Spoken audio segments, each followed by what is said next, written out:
দুই সন্তান নিয়ে চরম কষ্টে দিন কাটাচ্ছেন বৈষম্য বিরোধী আন্দোলনে পুলিশের গুলিতে নিহত জামালপুরের ওমর ফারুকের স্ত্রী সন্ধ্যা বেগম।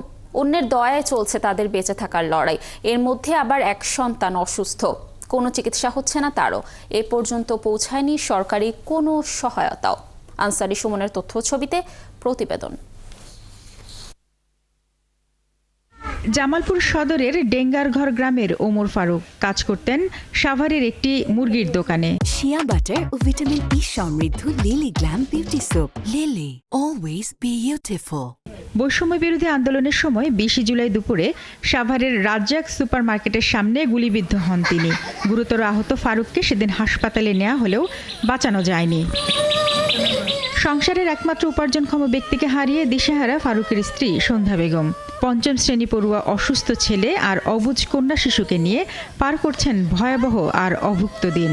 আমার বাবা আমাকে মেলা আদর করতো, আমাকে নিয়ে ঘুরে বেড়াতো। আমার বাবাকে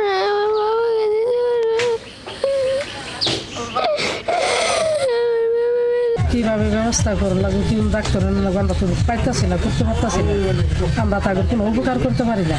আশেপাশে যারা আমরা আছি সবাই গরিব, আর আমাদের এই সংসার চলে না, এদের সংসার আমরা কিভাবে চালাবো? সরকারের কাছে কি আবেদন যে বাচ্চা দুটো মানুষ করার মতো, লেখাপড়া করার মতো একটু আহ্বান করে। ছেলে মেয়েদের যদি কোনো অনুদান দেয় তাহলে কিন্তু সে চলতে পারবে বা খাইতে পারবে। স্বামী হত্যার বিচার চেয়েছেন সন্ধ্যা বেগম। পাশাপাশি সন্তানদের লেখাপড়ার দায়িত্ব নেওয়ার দাবিও জানিয়েছেন সরকারের কাছে। আমার সন্তানের দায়িত্ব যেন সরকার গ্রহণ করে।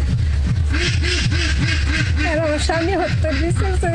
তিনি জানালেন, উপজেলা প্রশাসনের পক্ষ থেকে 20,000 টাকা অর্থ সহায়তা দেওয়া হয়েছিল প্রথম দিকে। এরপর আর কেউ খোঁজ রাখেনি তাদের। শারমিন স্বপ্না, 71।